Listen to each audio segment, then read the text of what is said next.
ಯಾರು RSS ನ touch ಮಾಡಕ್ಕೆ ಹೆದರ್ತಾ ಇದ್ದವರು ಇವತ್ತು ಇಷ್ಟು ದೊಡ್ಡ ಮಟ್ಟದ ಚರ್ಚೆ ನಡೀತಾ ಇದೆ ಅಲ್ಲ ಸರ್, ಏನು ಬದಲಾವಣೆ ಆಗಿರೋದು? ನೋಡಿ, ಹಣ ಬಂದ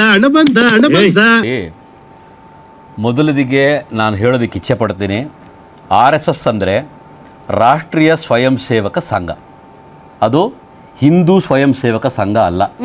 ಯಾವ ಬೋಳಿ ಮಗ ಹೇಳಿದ್ರಿ ಏನ್ರಿ ಅದು ಮಾತಾಡೋದು? ಏನ್ ಮಾತಾಡ್ತಾರ್ರಿ? ಯಾವನ್ರಿ ಅವನು? ನಮಗೆ ಸ್ವಾಭಿಮಾನ ಇದೆ.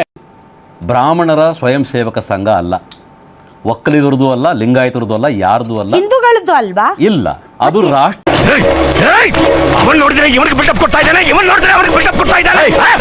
ಸ್ವಯಂ ಸೇವಕ ಸಂಘ. ರಾಷ್ಟ್ರೀಯತೆಯನ್ನ ಮತ್ತು ಧರ್ಮನಿಷ್ಠೆಯನ್ನ ಯಾರು ನಂಬಿರ್ತಾರೆ ಅವರು ಆ ಸಂಘಟನೆಗೆ ಸೇರ್ಕೊಂಡು ಶಾಖೆಗಳಿಗೆ ಬಟ್ ಹೋಗ್ತಾರೆ. ಹಿಂದೂ ವಿಚಾರಧಾರೆಗಳು ಬಂದಾಗ ಅಲ್ಲಿ ಮೊದಲಿಗೆ ಇರೋದೇ ಸಂಘ ಪರಿವಾರ. ಒಂದು ನಿಮಿಷ, ಅಂದ್ರೆ ನಿಮ್ಮ ಪ್ರಕಾರ ರಾಷ್ಟ್ರೀಯ ಸ್ವಯಂ ಸೇವಕ ಸಂಘ ಸನಾತನ ಹಿಂದೂ ಧರ್ಮವನ್ನ ಮರೆತು ಇಸ್ಲಾಮೀಕರಣದ ಬಗ್ಗೆ ಬೋಧನೆ ಮಾಡಬೇಕು ಅನ್ನೋದು ನಿಮ್ಮ ಎಕ್ಸ್ಪೆಕ್ಟೇಷನ್. ನಿಮ್ಮ ಮಾತಿಗೆ ನೀವ್ ನೋಡಿ, ಇದು ಸನಾತನ ಭೂಮಿ, ಇದು ನಮ್ಮ ದೇಶ ರೀ, ನಾವು ಕೊಟ್ಟಿರೋ ದೇಶ ಇದು. ನೀವು ಸ್ಟೇಟ್ಮೆಂಟ್ ಅದು ನಾನು ಕೊಟ್ಟಿದ್ದಲ್ಲ ಭಾಸ್ಕರ್ ಅವರೇ, ನೀವೇ ಹೇಳಿದ್ದು ಅದು ಹಿಂದೂ ಧರ್ಮದಲ್ಲ ಅಂತ. ಅದಕ್ಕೆ ನಾನು ಆ ಪ್ರಶ್ನೆ ಕೇಳಿದ್ದು. ಹಿಂದೂ ಸ್ವಯಂ ಸೇವಕ ಸಂಘ ಅಲ್ಲ, ರಾಷ್ಟ್ರೀಯ ಸ್ವಯಂ ಸೇವಕ ಸಂಘ ಅಂತ ಹೇಳ್ತಾ ಇದ್ದೀನಿ. ಬರೀ ಇಂಥದೆಯ ಹಿಂದುತ್ವಕ್ಕೂ ರಾಷ್ಟ್ರೀಯತೆಗೂ ಬಹಳ ವ್ಯತ್ಯಾಸ ಇದೆ, ಅದನ್ನ ಫಸ್ಟ್ ನೀವು ಅರ್ಥಕೋಬೇಕು. ಮತ್ತೆ ನೀವೀಗ ಅಂದ್ರೆ ಹಾಗಾದ್ರೆ ಹಿಂದೂ ಸನಾತನ ಧರ್ಮವನ್ನ ಮರ್ತು ಬಿಡ್ಬೇಕಾ ಅಂತ? ಹೌದು, ಅದನ್ನೇ ಹೇಳ್ತಾ ಇದ್ದೀನಿ. ನನಗೆ ಒಂದು ಪ್ರಶ್ನೆ ಕೇಳಿದ್ದೀರಿ, ಅದಕ್ಕೆ ಡಿಪ್ರೆಷನ್ ಉತ್ತರ ಕೊಡೋದಕ್ಕೆ ನಾನು ರೆಡಿ ಇದ್ದೀನಿ, ಅದನ್ನ ಕೇಳಿಸ್ಕೊಳ್ಳೋ ತಾಳ್ಮೆ ನಿಮ್ಮಲ್ಲಿ ಇರಲಿ. ನಿಮ್ಮಲ್ಲಿ ಕ್ಲಾರಿಟಿ ಇಲ್ಲ ಆಯ್ತಾ? ಈಗ ರಾಷ್ಟ್ರೀಯ ಸ್ವಯಂ ಸೇವಕ ಸಂಘದಿಂದ ಕಾಶ್ಮೀರದಿಂದ ಹಿಡಿದು ಕನ್ಯಾಕುಮಾರಿಯ ತನಕ, ಕಾಮರೂಪದಿಂದ ಹಿಡಿದು ದ್ವಾರಕಾಧಾಮದ ತನಕ, ಈ ಕಡೆ ನಾರ್ತ್ ಈಸ್ಟ್ ಅಲ್ಲಿರೋ 7 ಸ್ಟೇಟು, ಸಿಕ್ಕಿಮು, ಈ ಕಣ್ಣಲ್ಲಿ ಇನ್ನೀ ಏನೇನ್ ನೋಡ್ಬೇಕು ಕಾಣೆ. ಇವಿಷ್ಟು ಭೂಪ್ರದೇಶದಲ್ಲಿ ರಾಷ್ಟ್ರೀಯ ಸ್ವಯಂ ಸೇವಕ ಸಂಘದಿಂದ ಏನಾದರೆ ನಡೆದಿರುವಂತ ಒಂದು ಅನಾಹುತವನ್ನ ಹೇಳಿ, ನಾನು ಸೋಲು ಒಪ್ಕೊಬಿಡ್ತೀನಿ. ಬಾಬ್ರಿ ಮಸೀದಿ ಯಾವುದು? ಅದು ನಮ್ದದು, ಅದು ರಾಮನ ದೇವಸ್ಥಾನ. ಅದು ಯಾಕೆ ಬಾಬ್ರಿ ಮಸೀದಿ ಅಂತ ಹೇಳ್ತೀರಿ ನೀವು?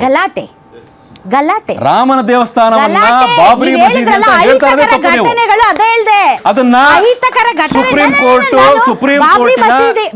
5 ಜನ ಸಾಂವಿಧಾನಿಕ ಪೀಠದ ಜಸ್ಟಿಸ್ಗಳು ಅದನ್ನ ಸರಿ ಅಣ್ಣ ಸಖತ್ ಆಕ್ಟಿಂಗ್ ಮಾಡ್ತಿದ್ದೆ ಕಣ, ಕಲಾವಿದ ಕಣ, ನಮಸ್ಕಾರ ಕಣ, ನೀನು ಅಂತ ಹೇಳಿದ್ದಾರೆ. ನೀವೊಂದು ನಂಗೆ ಪ್ರಶ್ನೆ ಕೇಳಿದ್ರೆ ಅಹಿತಕರ ಘಟನೆಗಳಾದ್ರೆ ಹೇಳಿ ಅಂತ. ನೀವು ಕೇಳಿದ್ದು ಬಾಬ್ರಿ ಮಸೀದಿಯನ್ನು ಕೆಡವಿರೋದು ಅಹಿತಕರ ಘಟನೆನಾ? ಯಾರದ್ದು ಅಂತ ನೀವು ಕೇಳಿಲ್ಲ. ಒಂದು ನಿಮಿಷ, ಅಹಿತಕರ ಭಾರತ ದೇಶದಲ್ಲಿ ರಾಮ ಹುಟ್ಟಿದಂತ ಸ್ಥಳವನ್ನ ನಾವು ವಾಪಸ್ ಪಡ್ಕೊಂಡ್ರೆ ಅದು ಅಹಿತಕರ ಘಟನೆನಾ ನಿಮಗೆ? ಹೇಳಿ. ಹಿಂದೆ ಯಾರೋ ಅದು ಹಿಂದ್ಗಡೆ ಸೈಲೆಂಟ್ ಆಗಿರಪ್ಪ. ಒಂದ್ ನಿಮಿಷ, ಭಾಸ್ಕರನ್ ಅವರೇ, ಬಾಬ್ರಿ ಮಸೀದಿ ದುರಂತದಲ್ಲಿ ಎಷ್ಟು ಜನ ಸಾವನ್ನಪ್ಪಿದ್ರು ಗೊತ್ತಾ ನಿಮ್ಗೆ? ಗೊತ್ತಿದೆ, 3.5 ಲಕ್ಷ ಜನ ಮನುಷ್ಯನಿಗೆ ಸತ್ತಿದ್ದಾರೆ. ಬೆಲೆ ಇಲ್ವಾ? ಈ ಒಂದು ಅದ್ಭುತವಾದ ಕ್ಷಣಕ್ಕೆ ಭಾರತವೇ ಸಾಕ್ಷಿಯಾಗಿದೆ. ಅಂದ್ರೆ ಧರ್ಮದ ಬೆಲೆ ಇಲ್ವಾ? ಧರ್ಮ ಸರ್, ಒಂದು ಧರ್ಮ ನಾವು ಮನುಷ್ಯನನ್ನ ಹಿಂದೂಗಳು ಕೊಲ್ತಾ ಇದೆ ಬದುಕಿರೋದೇ ಅಂತ ಧರ್ಮಕ್ಕೋಸ್ಕರ. ಧರ್ಮಕ್ಕೆ ಧಿಕ್ಕಾರ. ನಾವು ಒಂದು ಧರ್ಮ ಹಿಂದೂಗಳು ಒಬ್ಬ ಬದುಕಿರೋದೇ ಮನುಷ್ಯನನ್ನ ಧರ್ಮಕ್ಕೋಸ್ಕರ. ಶೋಷಣೆಗೊಳಪಡಿಸ್ತಾ ಇದೆ ಅಂದ್ರೆ ಧರ್ಮನಿಷ್ಠೆಯೇ ನಮ್ಮ ಉಸಿರು. ಸರ್, ಒಂದು ಧರ್ಮನಿಷ್ಠೆಯೇ ನಮ್ಮ ಉಸಿರು. ಸರ್, ಒಂದು ಹಂಗ್ ಮಾಡೇ ಇವತ್ತು ಹೌದು. ಕರಾವಳಿಯಲ್ಲಿ ಅಷ್ಟೊಂದು ಜನ ಸತ್ತೋಗಿರೋದು. ಒಂದು ಧರ್ಮ ಒಬ್ಬ ಮನುಷ್ಯನನ್ನ ಪ್ರಾಣವನ್ನ ತೆಗಿತಾ ಇದೆ, ಒಬ್ಬ ಮನುಷ್ಯನನ್ನ ಶೋಷಣೆಗೆ ಒಳಪಡಿಸ್ತಾ ಇದೆ ಅಂದ್ರೆ ಅಂತ ಧರ್ಮಕ್ಕೆ ಕೀಟ್ಲೆ ಧಿಕ್ಕಾರ. ಯಾಕ್ ಮಾಡ್ತೀರಿ? ಮನುಷ್ಯನನ್ನ ಪ್ರಾಣ ಮನುಷ್ಯನಾಗಿ ತೆಗೆದುಕೊಳ್ಳೋದಕ್ಕೆ ನೋಡುವ ಕೀಟ್ಲೆ ಯಾಕ್ ಧರ್ಮವೇ ಮಾಡ್ತೀರಿ ನೀವು? ಪರಮ ಧರ್ಮ. ಕೀಟ್ಲೆ ಯಾಕೆ ಶೂಟ್ ಮಾಡಿ ಸಾಯಿಸ್ಬಿಡ್ತೀನಿ. ಇರಿಟೇಷನ್ ಕಣ್ರಿ, ಕಳ್ಸಿ ಆಚೆ. ಮಾಡ್ತೀರಿ ನೀವು? ಇನ್ನೊಂದು ಯಾಕೆ ಕೀಟ್ಲೆ ಮಾಡ್ತೀರಿ? ನೀವು ಮತ್ತೆ ಅಂದ್ರೆ ನೀವು ನೀವು ಮಾಡೋದಲ್ಲ ವಾಪಸ್ ಮಾಡಿಸ್ಕೊಂಡು ಭಾಸ್ಕರನ್ ಅವ್ರೆ, ಸೆಕ್ಯುಲರ್ ಅನ್ನು ಟ್ಯಾಪ್ ತಗೊಂಡಿಕೋಬೇಕಾ ನಾವು?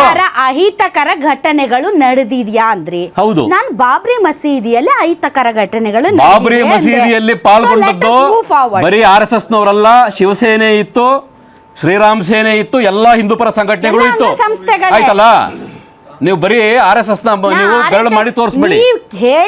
ಏನ್ ಅನಾಹುತ ಆಗಿದೆ ಪ್ರತಿನಿತ್ಯ ನಡೆಯಂತ ಶಾಖೆಗಳಲ್ಲಿ ರಾಷ್ಟ್ರೀಯತೆ ಮತ್ತು ಧರ್ಮನಿಷ್ಠೆಯನ್ನ ಬಿಟ್ಟು ಇನ್ನೇನು ಹೇಳ್ಕೊಡ್ತಾರೆ ಹೇಳಿ? ಈಗ 3 ಸರಿ ನಿಷೇಧಕ್ಕೆ ಒಳಪಡ್ತು ಮತ್ತು ರಿವೋಕ್ ಆಯ್ತು. ಒಂದ್ ನಿಮಿಷ, ಮೊದಲನೇ ಸರಿ ನಾಥೂರಾಮ್ ಗೋಡ್ಸೆ ಅವರು ಅದು ಇತ್ತೀಚೆಗೆ ಮಹಾತ್ಮ ಗಾಂಧಿನೂ ಅನ್ನಲ್ಲಪ್ಪ, ಎಲ್ಲೋ MK ಗಾಂಧಿ ಅಂತಾರೆ. ನಾನು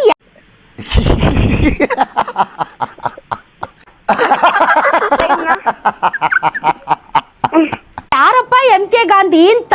MK ಗಾಂಧಿ ಅಂದ್ರೆ ನಮ್ಮ ಮಹಾತ್ಮ ಗಾಂಧೀಜಿ ಅಂತ ಗೊತ್ತಿಲ್ಲ. ಇತ್ತೀಚೆಗೆ ತಗೊಳ್ಳಿ ಯಾರದೇ ಸ್ಟೇಟ್ಮೆಂಟ್, MK ಗಾಂಧಿನ ಕೊಂದಿದ್ದು ಆಶ್ಚರ್ಯ ಆಗುತ್ತೆ. ಸೊ ನಾಥೂರಾಮ್ ಗೋಡ್ಸೆ ವಿಚಾರದಲ್ಲಿ, ಅದಾದ್ಮೇಲೆ ಎಮರ್ಜೆನ್ಸಿ, ಥರ್ಡ್ ಬಾಬ್ರಿ ಮಸೀದಿ, ಇವೆಲ್ಲವೂ ಕೂಡ ಅಹಿತಕರ ಘಟನೆಗಳು ಆಗಿವೆ ಅಂತಾನೆ ನಿಷೇಧಕ್ಕೆ ಒಳಪಟ್ಟು ತದನಂತರ ಅಲ್ಲ ಅಂತ ತೀರ್ಮಾನವಾಗಿ ಮತ್ತೆ ರಿವೋಕ್ ಆಗಿರೋದು. ನೋಡಿ ಸೊ ಮತ್ತೆ ಭೇಟಿಯಾಗೋಣ. ನಮಸ್ಕಾರ.